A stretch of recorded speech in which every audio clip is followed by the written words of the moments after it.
raditu billahi rabban wa bil islami dina wa bi Muhammadin nabiyya wa rasulah. Ini sekuensi orang yang bersaksi bahwa tidak ada Tuhan selain Allah dan Nabi Muhammad itu adalah utusan Allah. Apa itu? Ridho dengan Allah Subhanahu wa Ta'ala sebagai Tuhan. Ya. Kemudian ridho bahwa Islam ini adalah agamanya. Mau tidak mau? Atau istilah, wah sudahlah, jangan terlalu Islam-Islaman. Nggak perlu di zaman akhir ini, di zaman modern ini kita terlalu menampakkan status. Nggak bisa. Kalau kita berpendapat orang, ya lah. Kan ada istilah sekarang nih, udahlah kalau kita Islam sudah cukup Islam, nggak perlu menonjolkan keislaman, ya gitu. Nah, padahal ketika kita sudah berikrar bahwa tidak ada Tuhan selain Allah, Nabi Muhammad utusan Allah, maka tiga faktor ini, yaitu ridho Allah sebagai Tuhan, ridho Islam sebagai agama yang dianut dan diyakini, Nabi Muhammad adalah utusan Allah Subhanahu wa Ta'ala. Ini sekuensi. Bagaimana dalam menjabarkan Tuhan Allah itu sebagai Tuhan kita, Islam itu sebagai Nabi kita, sebagai agama kita, Muhammad Rasulullah itu sebagai Nabi kita. Definisi dari semua itu disebutkan oleh seorang ulama besar, pengarang kitab Nasihatul Diniyah, seorang wali besar untuk irsyad wal ibad wal imdad wal imdad Al-Habib Abdullah bin Adad menjelaskan dalam sebuah kitabnya yang bernama Nasihatul Diniyah. Apa kata beliau? Wala musannif rahimahullah wa nafa'ana bi fidroni amin wa ilamu ma'asyil ikhwan annahu man radiya billahi rabban. Ketahuilah wahai saudara-saudariku semuanya, barang siapa yang telah ridho dengan Allah sebagai Tuhan, kita ini kan ridho, ya, tanpa paksaan gitu. Amun non muslim masuk Islam disuruh baca dua kalimat ini dengan ucapan tanpa paksaan. Amun kita kan kita belajar langsung la ilaha Muhammadun. Kapan itu? Ketika kita diazani oleh orang tua kita. Asyhadu an la ilaha illallah. Ini lah. Sudah kita ini baru belajar, sudah mengakui bahwa tidak ada Tuhan selain Allah, Islam adalah agamaku, dan Nabi Muhammad adalah utusan Allah. Barang siapa, kata beliau, yang ridho Allah sebagai Tuhannya, bagaimana? Lazimahu ayyardha bitadbirihi wa ikhtiyarihi lahu. Maka wajib baginya untuk meridhoi kepada ketentuan dan pilihan Allah baginya. Harus wajib, hukumnya ini wajib. Rela, ridho, mau tidak mau bahaya. Dengan ketentuan Allah mau kada mau, dengan pilihan Allah mau kada mau. Contoh kecil, kita ini diciptakan Allah, maaf apa? Ini cuma bahasa candaan. Dijadikan oleh Allah, diciptakan oleh Allah dengan hidung yang kedada. Ini benar. Kira-kira kita terima atau tidak? Kira-kira kita rela atau tidak? Ketika kita sadar bahwa tidak ada Tuhan selain Allah, ya kan? Kita mengakui dengan tulus bahwa Allah Tuhan kita, maka mau tidak mau kita hidup dengan ketentuannya. Apa ketentuannya? Kita hidup tanpa hidup. Itu maksudnya. Dan ini merembet ke segala sesuatu. Aku karyawan terus 20 tahun sudah. Ini berarti sudah pilihan Allah, ketentuan mau tidak mau kita sekarang ridho. Bahasanya kayak bahasanya sana. Kalau kita jabarkan lebih luas tentang Allah Tuhan kita, intinya apapun yang terjadi kepada kita itu adalah pilihan Allah, itu adalah ketentuan Allah. Tentu pilihan dan ketentuan Allah yang terbaik bagi hambanya. Kenapa? Karena kita ini kadang diciptakan seperti Nuhin. Kan ada yang orang pikir nyamannya di Nuhin, jadi terus ada kemari mobil empuk, Anda ke Jawa cuma setengah jam sampai. Kita makan tuh panas berhujan, bergelut dengan batu bara, ya, bernyawa dengan debu. Ini kan adalah dia jadikan di Nuhin nyamannya. Nah, ini orang kadang bujur-bujur di dalam bersaksi bahwa tidak ada Tuhan selain. Ini kadang bujur-bujur, kadang serius bahwa mengakui dirinya, aku rela Allah sebagai Tuhan. Nah, kayak itu bahasanya. Nah. Kemudian wabimurri qada'ih, mau kada mau kita harus terima sepahit apapun ketentuan Allah. Sepahit apapun bagi kita, mau kada mau itu sudah ketentuan Allah. Bahasanya gitu.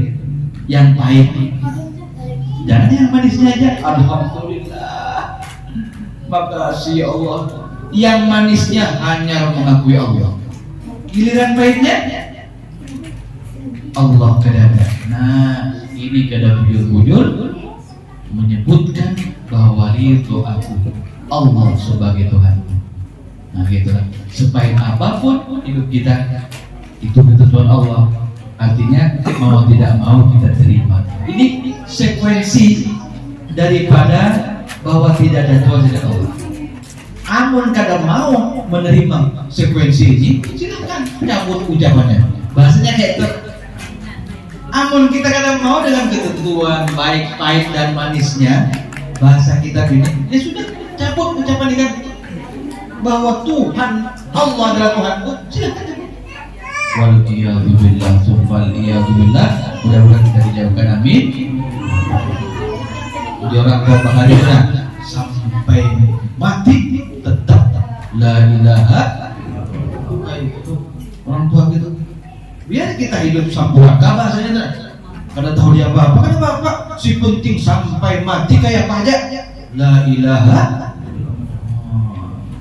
Mantap lah. Kemudian wa ayyakna bima qasamahu lahu minar rizq. Ridho Allah sebagai Tuhan kita, maka kita harus menerima mau tidak mau dengan apa-apa yang menjadi bagian daripada kita, khususnya masalah rezeki. Seperti orang sindir tadi, kita semua berharap jadi gitu, karena rezeki kita karyawan sudah terima. Bahasanya kayak itu supaya hidup kita tetap nyaman. Namun ben berpikirnya belum jadi Nurhin belum tentu ya. Puyengnya mah jadi orang berduit belum tentu puyengnya iya. Malamnya nah biasanya kuring jam 10 loh. Gara-gara melayang hendak jadi orang sugih jam 1 belum kuring nih. Masih bergelut dengan khayal. Jam 2 hanya terguring. Sugihnya kadang malam kita terguring. Akhirnya paginya kada bangun. Ya. Jadi terima pemberian dari Allah itu bagian daripada kita itu Allah sebagai Tuhan kita. Wa ayyadawama ala ta'atihi wa yuhafidhu ala fara'idihi wa yujtaniba maharimahu. Harus kita selalu di dalam ketaatan kepada Allah. Nah, jangan hanya mengakui Allah Tuhan, taat kada. Nah, harus kita selalu taat kepada Allah, menjaga apa yang diwajibkan oleh Allah Subhanahu wa taala dan menjauhi apa-apa yang diharamkan. Ini pengakuan yang jujur bahwa aku ridho Allah sebagai Tuhanku. Namun kadang ini bohong persaksiannya. La ilaha illallah tiada Tuhan selain Allah. Tapi kita taat. Berarti bersaksinya saksian aja. Kada bujur-bujur bersaksi. Kemudian menjauhi larangan, menjauhi yang dilarang oleh Allah Subhanahu wa taala. Apa yang dilarang? Tidak taat. Itu yang wajib sholat. Yang kada sholat berarti yang diharap jauhi. Mau kada mau kita tetap harus sholat. Wa yakunu sabiran inda bala'i syakir linikmahi. Hendaknya kita selalu sabar menerima ujian dan cobaan dan bersyukur atas nikmat yang telah diberikan oleh Allah Subhanahu wa ta'ala. Mukhlisan lahu fi ibadatihi. Kita ikhlas di dalam beramal ibadah kepada Allah. Ada sepaksaan. Ada turun majelis karena Allah Subhanahu wa ta'ala. Bukan karena jadwal atau bukan karena absen. Nah, ini di kota Ulun ini. Ulun kan di kota lain. Di Tanah Umbu itu dari desa sampai kabupaten. Amun hari Senin masuk kantor, dia tidak ikut sholat duha, maka dia dicoret sebagai tidak hadir dalam kantor. Sholat duha ibadah bukan? Nah, ketika ada karyawan atau apa namanya pegawai yang dia keburu-buru bangun pagi untuk supaya kebagian sholat duha, karena kalau ada sholat duha dianggap tidak hadir dalam kantor, tentunya ada frekuensi pangkat susah naik kan gitu loh. Akhirnya apa? Akhirnya dipaksakan diri untuk hadir pagi-pagi. Karena apa? Karena menyelamatkan absensi. Nah, berarti ini bukan karena Allah. Nah, kita orang yang benar-benar mengaku Allah sebagai Tuhan kita, ikhlas di dalam beramal, kadang perlu tanda tangan, kadang memikirkan absensi kita. Amun sudah jadwalnya malam Rabu majelis di kantor, kada usah lagi di absen. Mau di absen kadang-kadang ada sebelah kayak gitu bahasanya. Ya, itu di Kabupaten Ulun, Tanah Umbu. Alhamdulillah, luar biasa. Mudah-mudahan istiqomah saja, amin. Wa mu'tamidan alaihi fi ghaibatihi wa syahadatihi, dan berpegang bujur-bujur kepada Allah di dalam sendirinya ataupun banyaknya orang yang menyaksikan. Mau seorangan kah, mau kadang-kadang beribadah, mengerjakan apapun, tetap tujuannya hanyalah Allah. Mau dilihat atasan kah aku ini hadir, kadakah kada berpikir bahasanya gitu, kada gubris, yang jelas aku turun ke sholat semata-mata karena Allah Subhanahu. Ini tanda bukti dari orang yang bujur-bujur bersaksi tidak ada Tuhan selain Allah. Yang pertama. Kemudian yang kedua, masih banyak loh.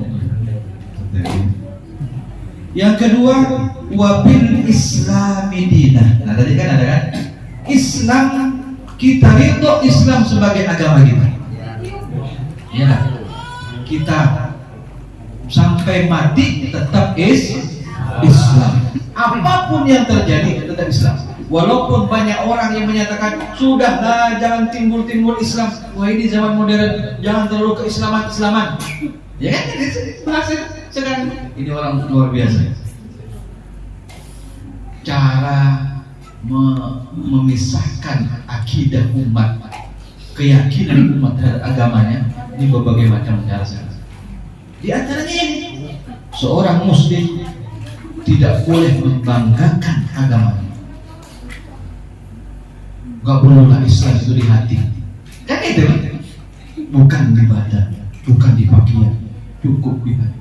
Kedua, bagi kita Islam tetap Islam, apapun saja tetap Islam, dan berani menampilkan keislaman kita. Begitu yang kita ridho bahwa Islam sebagai agama. menyikapi kita dalam Islam. Ulama menyebutkan azzama hurumatahu wa sya'airatahu, mengagungkan kehormatan Islam dan syiar daripada Islam. Apa itu kehormatan Islam? Apa itu syiar Islam? Di antara syiar Islam, kita berkumpul di satu tempat yang di situ kita bicarakan dan kita bacakan tentang ajaran-ajaran kita. Itu namanya syiar.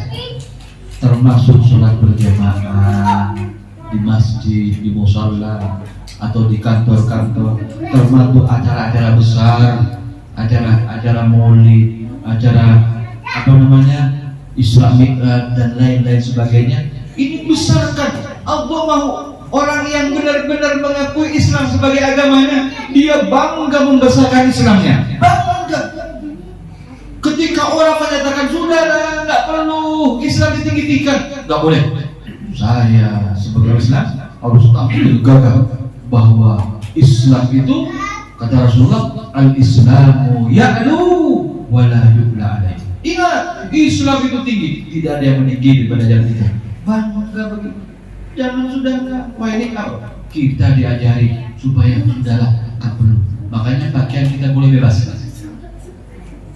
Jangan pakaian yang mirip-mirip baju takwa, itu pakaian Arab.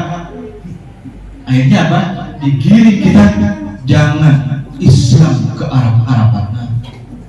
Akhirnya kita yang Muslim ini takut, akhirnya pakai sembarang. Ke masjid pakai kaos, ada tulisannya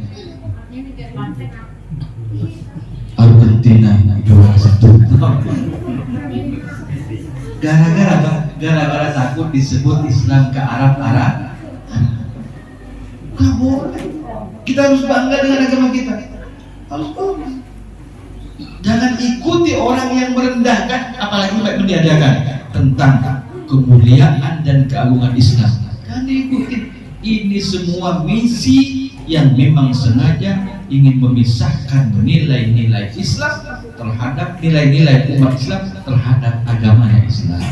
Kita boleh mundur, maju terus, bangga dengan agama kita.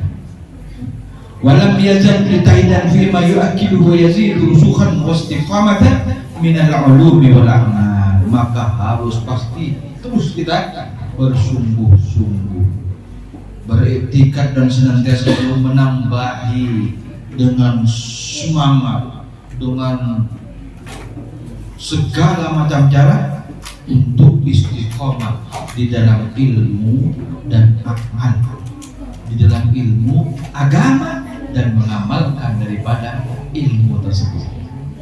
Artinya apa? Kita ini jangan pernah malas loyo untuk tahu terhadap apa itu Islam. Artinya apa? Di mana ada majelis taklim yang mengajarkan tentang agama, maka kita semangat untuk hadir di tengah-tengah tersebut. Termasuk kita di perusahaan ini, ya, nggak perlu kita jauh-jauh kampung orang. Di perusahaan adanya sebulan sekali, seminggu sekali, sebulan sekali, sebulan sekali, sebulan sekali. Untuk mengenal agama lebih baik, turun mujtahidan. Beginilah makna daripada aku itu Islam sebagai agama. Bersungguh-sungguh di dalam ilmu. Ketika dikenal ilmu, diamalkan dengan baik. Kemudian wali ahlihi muhtariman, kepada umat Islam kita saling hormat menghormati, kita saling sayang menyayangi kepada sesama umat Islam. Waliman kafara bihi mubghidan wa mu'adiyan, kepada orang non-muslim kita harus tegas dengan prinsip, bagi kamu agamamu, bagi aku agamaku. Enggak boleh istilah toleran itu campur aduk. Ini sebentar lagi Natal, ya kan? Kita rame-rame demi apa? Toleransi beragama. Yuk kita hadir di tengah-tengah perayaan mereka. Enggak boleh. Islam ada batasnya. toleransi ketika tidak ada hubungannya dengan akidah, maka boleh dan wajib bagi kita sebagai masyarakat rakyat Indonesia, wajib. Tapi ketika ada hubungannya dengan akidah, maka kita cukup berkata, bagimu agamamu, bagiku. Begitu tegas. Jangan kebalik, sesama muslimnya saling bermusuhan. Maka adalah istilah kriminalisasi. Ada yang ulama tidak disenangi, di penjara, tangkapin. Gitu. Ini yang berbahaya. Ini yang bikin gaduh NKRI yang kita cintai bersama. Mana yang kelompok seperti ini yang memisah-misahkan, gara-gara kita tidak ikut perayaan mereka dianggap intoleran. Tidak boleh. Ketika kita ridho Islam sebagai agama kita, wali ahli muhtarimat, sesama muslim sayang. Biarpun bejat, tetap kita harus sayangi dia. Sesama saudara seiman dan beragama. Kayak itu. Jangan malah dimusuhi. Gara-gara beda baju, gara-gara beda pilihan. Ini 23 nih, bentar lagi. Ini bisa gontok-gontokan lagi nih. Nah, ini saya ingatkan, gara-gara kita dicekokin bahasa, sudahlah agama nggak usah dimuncul-munculin, maka timbullah istilah jangan sampai ada politik identitas. Biar tahu tujuan politik identitas untuk siapa? Sadar nggak kita? Untuk siapa? Sadar nggak? Untuk siapa? Sudah jujurlah, nggak perlu kita takut-takut. Politik identitas yang ditiupkan oleh orang-orang yang ini adalah penyebab kegaduhan di negeri ini. Apa? Politik identitas maksudnya politik Islam. Identitas itu Islam. Ini dulu ditiupkan di zaman Belanda, Pak. Saya waktu hidup di akhir zaman, saya tahu sejarah ini dari orang tua bahwa dulu yang namanya identitas Islam, politik identitas ini sudah terjadi di zaman dulu.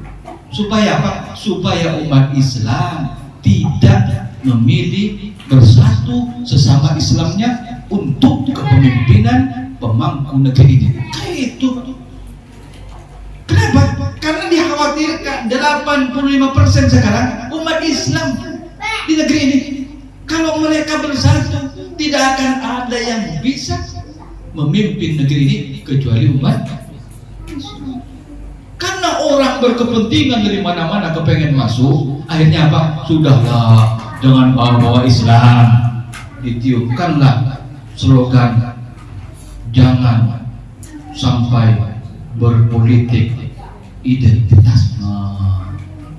Ingat, ini kita belajar bersama, kita amalkan bersama. Kalau kita ridho sebagai Islam sebagai agama kita, maka kita harus, ya kan, wajib jangan sesama Muslim kita bermusuh. Sesama Muslim kita, sesama non Muslim kita punya kaidah, kita punya batasan. Selama bukan masalah akidah, kita wajib bersatu bersama. Tapi kalau sudah masalah akidah, maka kita tidak boleh saling bercampur aduk. Contoh, besok kan Natalan, Pak. Sampian di karyawan ini ada saudara sampian yang mau Natalan, maka sampian wajib untuk membantu pelaksanaan kesuksesan pelaksanaan hari Natal dia. Wajib membantu, entah itu dengan masang tenda, ya kan, atau bantu sebar undangan atau apalah, tapi tidak boleh ikut melaksanakan ritual acara dengan hadir di dalamnya. Ini yang disebut dengan toleransi beragama. Begitu. Kalian sekarang tahu, gara-gara toleransi rebanaan boleh di tempat. Kenapa? Itu bukan toleransi yang semacam itu, justru memecah belah umat, dan ini yang bisa mengeluarkan bibit-bibit kegaduhan di negeri. Jadi kita ingat, Islam harus kita benar-benar jangan separuh. Jangan bermusuh di antara sesama muslim, tidak boleh. Nanti mentang-mentang mulai pilihan anak sama mentu, kan banyak misalnya kalau anak sama mentua sampai bininya tuh lagi cerai gara-gara pilihan. Ini panas lagi nanti 2003 2004. Namanya pilpres biasa, pesta demokrasi kan, bebas. Kita punya pesta setiap 5 tahun sekali. Nah, kita berpesta, namanya pesta itu senang-senang, enggak usah bikin sedih. Adalah orang berpesta susah. Kenapa kamu berpesta? Iya, saya lagi sedih nih, tidak ada. Setiap pesta itu bermula dengan rasa senang. Kenapa pesta demokrasi 5 tahunan harus terjadi yang tidak kita inginkan, yang tidak kita sukai, yang menyedihkan? Enggak boleh. Pesta itu kita harus senang-senang. Artinya apa senang? Bebas memilih, bebas menentukan pilihan. Jadi kalau ada tiupan-tiupan dari orang-orang yang tidak bertanggung jawab, nggak usah dibicarakan. Lagi sekarang zamannya medsos, luar biasa. Yang terakhir, waman radhiya bi Muhammadin nabiyya, barang siapa yang ridho Nabi sebagai Nabi Muhammad sebagai nabinya, dan kita umat Islam semuanya begitu dalam ikrar la ilaha illallah Muhammad. Bagaimana? Wa li syar'ihi muttabi'an wa bi sunnatihi mutamassikan wa li haqqihi mu'azziman wa minas salati was salami alaihi mughfiran wa li ahli baitihi wa ashabihi muhibban wa li alihi wa alaihim mudaradiyan wa rahiman wa ala ummati musbikan wa lahum nasihan. Kepada syariatnya kita harus mengikuti syariat Nabi Muhammad, jangan ikut syariat yang lain. Kepada sunnahnya kita berpegang teguh sunnah, terutama sunnah. Sunnah ini kalau dikerjakan dengan istiqomah, dengan tulus, maka akan merubah 1000 derajat Celcius yang ada pada kehidupan kita. Dan coba dari mulai kecil saja dulu, makan, usahakan makan selama masih bisa pakai tangan. Sampai amalkan dengan baca cuci tangan, baca bismillah, lalu suap dengan tangan. Habis itu sebelum dicuci tangan, kutuplah dengan jari-jari yang kita makan, baru dibasuh tangan kita. Istiqomahkan, akan merubah tatanan kehidupan kita, disadari atau tidak, diakui atau tidak. Tidak perlu lama-lama, sebulan, 2 bulan, amalkan itu, insya Allah ada perubahan. Baik dari segi kesehatan, baik dari segi cara berpikir, dari semua aspek dalam kehidupan kita, termasuk urusan rezeki. Ya, ini tidak boleh main-main dengan sunnah. Ketika kita ridho Nabi Muhammad utusan kita, kepada sunnahnya kita berikut, berpegang teguh benar-benar sunnah. Jangan dihawai, ya kan? Pakaian putih sunnah, Rasulullah suka, terutama ibadah sholat. Ada orang bilang, sudahlah, jangan pakai baju putih, Allah tidak memandang bajunya. Betul, Allah tidak memandang bajunya, tapi kita mengikuti Nabi Muhammad adalah bagian daripada mengikuti perintah Allah. Kenapa? La yantiqu anil hawa in huwa illa wahyun yuha. Tidak ada yang diucapkan Nabi melainkan itu semuanya firman Allah. Nah, semua kita yang kita perbuat ketika kita ikut Nabi, maka itulah perbuatan atas izin Allah Subhanahu wa ta'ala. Mudah-mudahan sedikit daripada yang disampaikan ini memberikan manfaat kepada kita, menambah motivasi buat kita, pemahaman kita terhadap agama yang kita dan yang kita yakini bersama. Amin. Ya Rabbal Alamin.